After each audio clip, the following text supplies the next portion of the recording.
എല്ലാരും വിട്ടോ? സർ. കുറച്ച് ബുദ്ധിമുട്ടായി അല്ലേ? എന്ത് ബുദ്ധിമുട്ട്? സാറിന് വിഷമുണ്ടാക്കിയല്ലോ എന്നുള്ള പ്രയാസമേ ഉള്ളൂ. സാരമില്ല.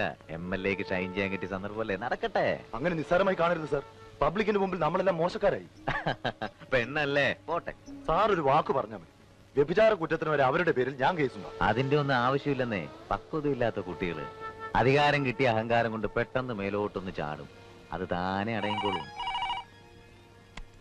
ഹലോ, അഡ്വക്കേറ്റ് രവിശങ്കര, എറണാകുളത്ത് നിന്ന്. കൃഷ്ണമൂർത്തിയാണ്. ആ പത്രം നമ്മളെ ഉപദ്രവിക്കാൻ തന്നെയാണോ പുറപ്പാട്? ഈ കത്തെഴുതിയതും പവിത്രം തന്നെയാണോ? ശരി. പവിത്രൻ ആരാണ് ഈ പവിത്രൻ? വായനക്കാരുടെ പേരിൽ കഴിഞ്ഞ തിങ്കളാഴ്ച പവിത്രൻ എഴുതി കത്ത് ഹൈക്കോടതി റിട്ടായി പരിഗണിച്ച് കേസെടുക്കാൻ പോവാത്രേ. കണ്ടില്ലേ? കണ്ടു. ഞാൻ അന്നേ ശ്രദ്ധിച്ചതാ കത്ത്. അനാഥാലയത്തിന്റെ മറവിൽ പെൺവാണിപ്പം നടത്തുന്ന ഒരു സംഘത്തിനെ പറ്റി എഴുതിയത്. കേസ് വന്നാ പല വമ്പന്മാരും കുടുങ്ങുമെന്നാണ് തോന്നുന്നത്. വമ്പന്മാരല്ല, എഡിറ്റർ അടക്കം ഞങ്ങളുടെ പത്രം തന്നെ കുടുങ്ങുമെന്നാ തോന്നുന്നത്. ഞാൻ അങ്ങേരോട് പറഞ്ഞിട്ടുള്ളതാ, ഈ വട്ടം പവിത്രന്റെ കത്തുകൾ ഒന്നും പത്രത്തിൽ പ്രസിദ്ധീകരിക്കരുതെന്ന്. അല്ലെങ്കിലും സത്യം തുറന്നു പറയുന്നവരെ നിങ്ങൾക്കൊന്നും പിടിക്കില്ലല്ലോ. അബ്കാർ ലേലത്തിലെ കള്ളക്കളികളെ പറ്റി ഒരിക്കൽ അയാൾ എഴുതിയ കത്ത് ഇവിടുത്തെ മന്ത്രിസഭയെ തന്നെ പിടിച്ചു കുലുക്കിയില്ലേ? എനിക്ക് അയാളെ ഒന്ന് പരിചയപ്പെടണം. ഈ ഉള്ള പരിചയക്കാരന് നിനക്കിപ്പോ കൂടുതലാ.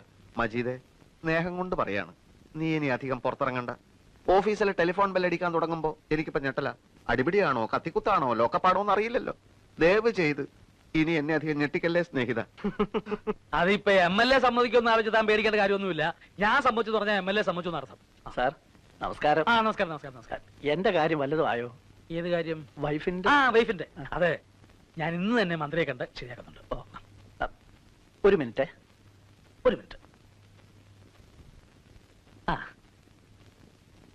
കൊറേ നാളായില്ലേ എന്നെ ഇങ്ങനെ ഇട്ട് വലിക്കുന്നു. ഞാൻ അവളുടെ അടുത്തേക്ക് ട്രാൻസ്ഫർ വാങ്ങിച്ചു. അപ്പോ ഇനി ഞാൻ എന്താ ചെയ്യേണ്ടത്? താൻ ഇനി ഒരു ചുക്കും ചെയ്യണ്ട. കുറ്റം പറയാൻ നോക്കുകയില്ല. ഞാൻ MLA രാജലക്ഷ്മിയുടെ ചേച്ചിയുടെ ഭർത്താവ് അല്ലേ? പറഞ്ഞു. പേര് സുകുമാരൻ നായർ, ലോറി ഓണർ. MLA-ക്ക് വലിയ നിർബന്ധം ഞാൻ കോൺട്രാക്റ്റിലോട്ട് തിരിയണമെന്ന്. തിരിഞ്ഞേക്കാമെന്ന് ഞാനും കരുതി. അപ്പോഴാ നമ്മൾ ആ നേതാജി നഗറിലെ ഒരു കരിങ്കുമണിയുടെ കാര്യം പത്രത്തിൽ വായിച്ചത്. അത് വെച്ച് തുടങ്ങാം, അതല്ലേ നല്ലത്? ടെൻഡർ വിളിച്ചിട്ടുണ്ട്. പ്രൊസീജിയർ അനുസരിച്ച് MLA-യുടെ താല്പര്യമാണ്.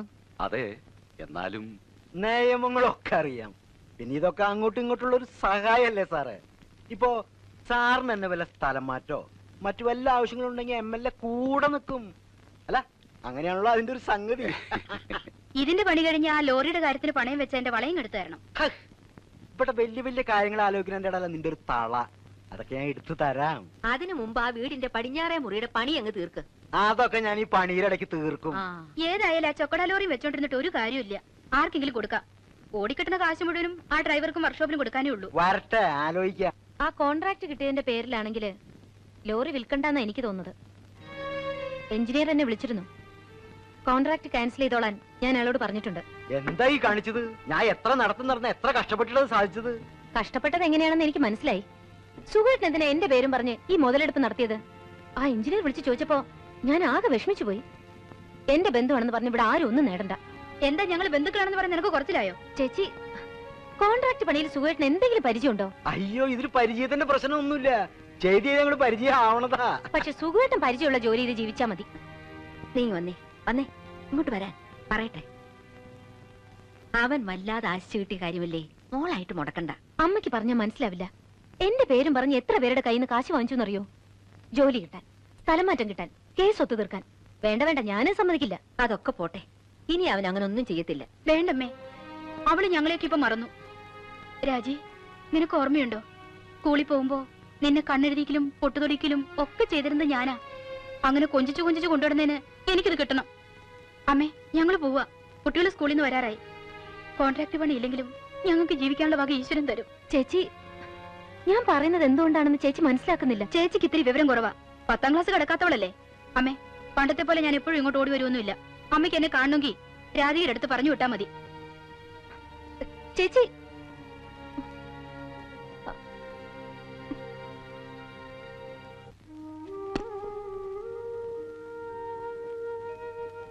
എന്തിനാ ഇതൊക്കെ വാങ്ങിയത്? ഇതൊന്നും കഴിക്കാൻ പാടില്ലെന്ന് ഡോക്ടർ പറഞ്ഞിട്ടില്ലല്ലോ. അല്ല, അതുകൊണ്ടല്ല, പൈസ വെറുതെ. അത് കാര്യമാക്കണ്ട. നമുക്കൊക്കെ ഹോസ്പിറ്റലിൽ കിടക്കുമ്പോഴല്ലേ ഫ്രൂട്ട്സ് ഒക്കെ കഴിക്കാൻ പറ്റൂ. ഇവിടെ ഉണ്ടായിരുന്നോ? ഗോപിക ഇവിടെ ഉണ്ടാവില്ലെന്ന് വിചാരിച്ചിട്ടാ ഞാൻ വന്നത്. അല്ല അത് കാണാതായപ്പോ ഇവിടെ ഉണ്ടാവില്ലെന്ന് വിചാരിച്ചു. നമ്മൾ അറിയതേരെ ഇവിടെ ഒന്നും ചുറ്റിത്തിരിയണ്ട. ഒന്ന് തല കാണിക്കുക പോവുക. സാധാരണ MLA-മാര് അതുപോലും ചെയ്യാറില്ല. MLA എന്നുള്ള നിലയിലല്ല, എനിക്ക് അവരൊന്ന് കാണണം തോന്നിയതുകൊണ്ടാ വന്നത്. എന്താ രാമേന്ദ്ര ഇവിടെ? എന്റെ ഒരു സുഹൃത്ത് ഈ വാർഡിൽ എവിടെയോ ഉണ്ടായിരുന്നു. എവിടെയാണെന്നാണ്. വേണ്ട,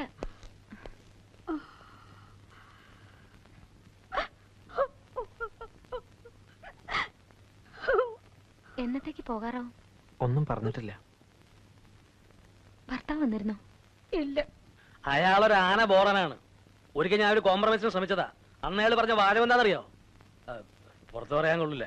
എന്നെ മാത്രം എന്തിനാണാവോ ഈശ്വരൻ ഇങ്ങനെ ബാക്കി വെച്ചിരിക്കുന്നത്? ഇഞ്ചക്ഷൻ എടുക്കാനുള്ള മരുന്ന് പുറത്തുനിന്ന് വാങ്ങാൻ പറഞ്ഞല്ലേ, എന്നിട്ട് എന്താ വാങ്ങാത്ത? എനിക്കിവിടെ മരുന്ന് കമ്പനിയൊന്നുമില്ല. മരുന്ന് വാങ്ങാൻ പോയതാ കുഞ്ഞെ, കാശ് തികഞ്ഞില്ല. എങ്കിൽ ഞാൻ വീട്ടിൽ നിന്ന് രൂപ എടുത്തോണ്ട് വരാം. ഓ, ഓരോന്ന് ഇറങ്ങിക്കോളും മനുഷ്യനെ മെനക്കെടുത്താനായിട്ട്. അങ്ങോട്ട് ശ്രദ്ധിക്കാൻ പോണ്ട. ആ സിസ്റ്റർ ഒരു മൂശട്ടെ. സിസ്റ്റർ, എത്ര നേരമായി ചോര പോയിക്കൊണ്ടിരിക്കുക. എന്തെങ്കിലും ഉടനെ ചെയ്തില്ലെങ്കിൽ എന്റെ ചേട്ടൻ. ഡോക്ടർ ഇല്ലാതെ ഞങ്ങൾ എന്ത് ചെയ്യാനാ? പ്രൈവറ്റ് ഹോസ്പിറ്റലിലേക്ക് കൊണ്ടുപോയിക്കോളാൻ പറഞ്ഞില്ലേ? ഇനി അതൊക്കെ ഒരുപാട് നേരമാവില്ല സിസ്റ്റർ. ഇപ്പൊ തന്നെ. തനിക്കൊന്ന് മലയാളം പറഞ്ഞാൽ മനസ്സിലാവൂലേ? ഓ, എന്തൊരു ശല്യം ഇത്. ചേട്ടൻ എന്ത് പറ്റിയതാ? തലച്ചുമടായിട്ട് വീണതാ. തല കല്ലിടിച്ച് പൊട്ടി. ബോധമില്ലാണ്ട് കിടക്കുക. കുറെ നേരം ഇവിടെ കൊണ്ടുവന്നിട്ട് ഒരാളെ തിരിഞ്ഞു നോക്കില്ല. എവിടെയാ?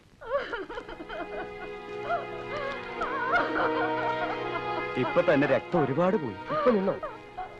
MLA വരുന്നുണ്ട്.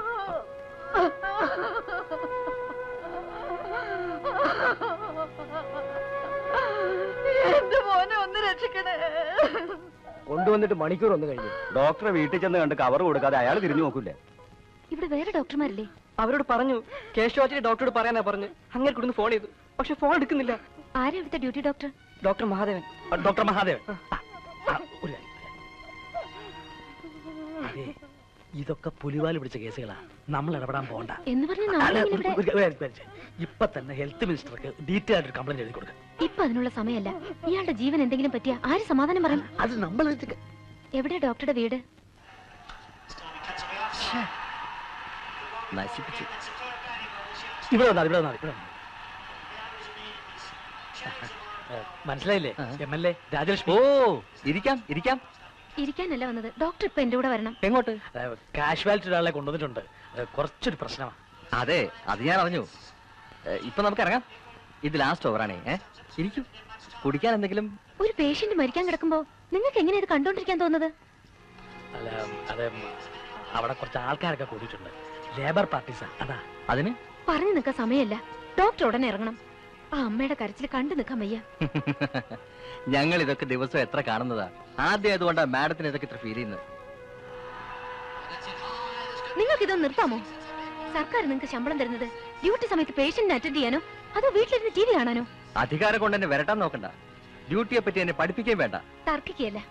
പാവപ്പെട്ടവനാണെങ്കിലും അവിടെ കിടക്കുന്ന മനുഷ്യന്റെ ജീവനും വിലയുള്ളതാ. അത് ഡോക്ടറുടെ സ്വന്തം സഹോദരനാണെങ്കിലോ? ഇതിനകത്ത് ഒരു ഈഗോയുടെയും പ്രശ്നമില്ല. ഡോക്ടർ വരണം പ്ലീസ്. വേണ്ട, ഇനി ആരും വരണ്ട. കഴിഞ്ഞു, എല്ലാം കഴിഞ്ഞു. ഇവിടെ ചാർജ് എടുക്കുന്നതിന് മുമ്പ് ഞാൻ കണ്ണൂരായിരുന്നു. AKG ഹോസ്പിറ്റലിലെ തെരഞ്ഞെടുപ്പ്.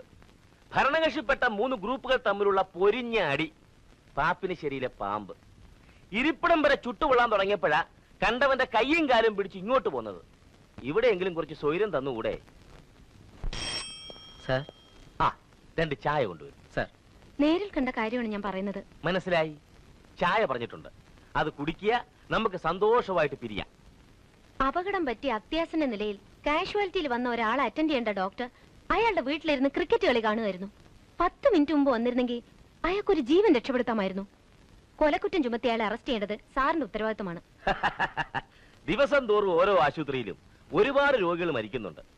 അതിന് ഓരോന്നിനും ഓരോ ഡോക്ടറെ അറസ്റ്റ് ചെയ്യേണ്ടി വന്നാല് പിന്നെ ആശുപത്രി ചികിത്സിക്കാൻ നിങ്ങളും ഞാനും ഒക്കെ കോട്ട് സ്റ്റെത്ത് വിട്ടുകൊണ്ട് ഇറങ്ങേണ്ടി വരും.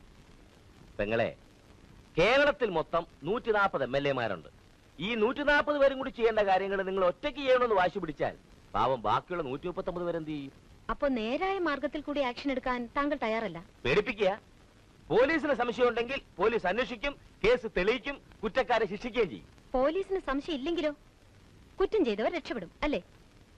ജനങ്ങളുടെ സ്വത്തും ജീവനും സംരക്ഷിക്കാനാണ് നിങ്ങളെ ഈ കാക്കിക്കുപ്പായം തന്ന് ഇങ്ങോട്ട് വിട്ടിരിക്കുന്നത്. സാറന്ന് സ്റ്റേഷനിൽ വെച്ച് പറഞ്ഞു, ഈ MLA എന്ന് പറയുന്നത് അത്ര വലിയ സ്ഥാനമൊന്നുമല്ലാന്ന്. ഇപ്പൊ പറഞ്ഞു ഞാൻ 140 പേരിൽ ഒരാൾ മാത്രമാണെന്ന്. പക്ഷെ ഒരു കാര്യം മനസ്സിലാക്കിയാൽ കൊള്ളാം. ഒരു MLA എന്ന് പറയുന്നത് പ്രോട്ടോകോൾ പ്രകാരം ചീഫ് സെക്രട്ടറിക്ക് മേലെയാണ്. എന്ന് വെച്ചാൽ താങ്കളുടെയൊക്കെ വളരെ വളരെ മേലെ. അതുകൊണ്ട് ഇങ്ങോട്ട് കൂടുതലൊന്നും പറയണ്ട. ഇത് മരിച്ച ആളുടെ അനിയനാണ്. അയാൾ എഴുതി തരുന്ന കംപ്ലൈന്റ് ആണിത്. ഞാനാണ് സാക്ഷി, MLA രാജലക്ഷ്മി. ഇതിന്റെ കോപ്പി ഹോം മിനിസ്റ്റർക്കും ഇവിടുത്തെ എല്ലാ പത്രങ്ങൾക്കും അയച്ചു കൊടുത്തിട്ടുണ്ട്. ആക്ഷൻ എടുക്കേണ്ടത് നിങ്ങളാണ്, അല്ലെങ്കിൽ ഭവിഷ്യത്തുകൾ ഉണ്ടാവും. ചായ സാറിന് കൊടുത്തേക്ക്.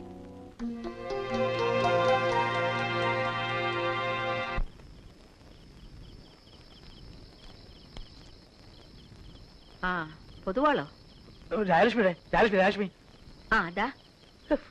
എന്തൊരു പണിയായി കാണിച്ചത്? എന്താ പൊതുവാളെ? ഒന്നുമില്ല, ഈ ശാസ്ത്രീയത്തിന്റെ ചില വന്നേ. ആ ഡോക്ടറെ പോയി ചീത്ത പറഞ്ഞതാ പോട്ടെ. അയാളുടെ പേര് പരാതി അയക്കേണ്ട കാര്യം നമുക്കെന്തുവാ? ഇതിനു മുമ്പ് ആരോട് MLA ആയിട്ടില്ലേ? MLA എന്നുള്ള നിലയ്ക്കല്ല. നാളെ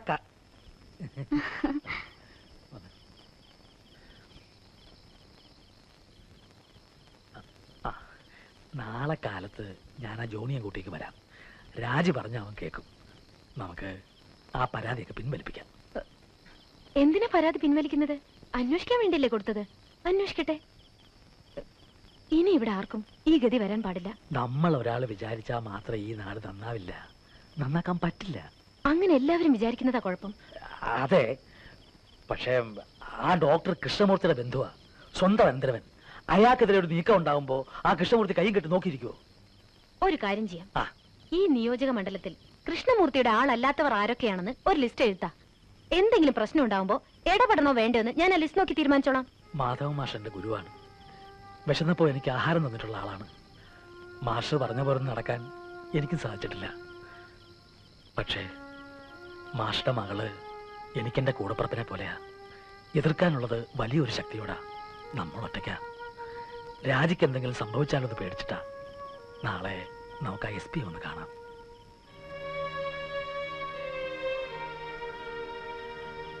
ഒരു സ്വസ്ഥമായ കുടുംബജീവിതം മാത്രമേ ഞാൻ ആഗ്രഹിച്ചിരുന്നുള്ളൂ. ആ എന്നെ നിങ്ങളൊക്കെ കൂടെയാണ് ഇതിനിടയിലേക്ക് വലിച്ചഴിച്ചു കൊണ്ടുവന്നത്. ഏത് പ്രവൃത്തിയായാലും ചെയ്യുന്നത് ആത്മാർത്ഥമായിട്ട് ചെയ്യുക. അങ്ങനെയല്ല അച്ഛൻ എപ്പോഴും പറയാറുള്ളത്. കാണുന്ന സത്യങ്ങൾ കണ്ടില്ലെന്ന് നടിക്കാൻ എനിക്ക് പറ്റില്ല. എവിടെയായാലും നിങ്ങളൊക്കെ എനിക്ക് ധൈര്യം തരില്ല വേണ്ടത്.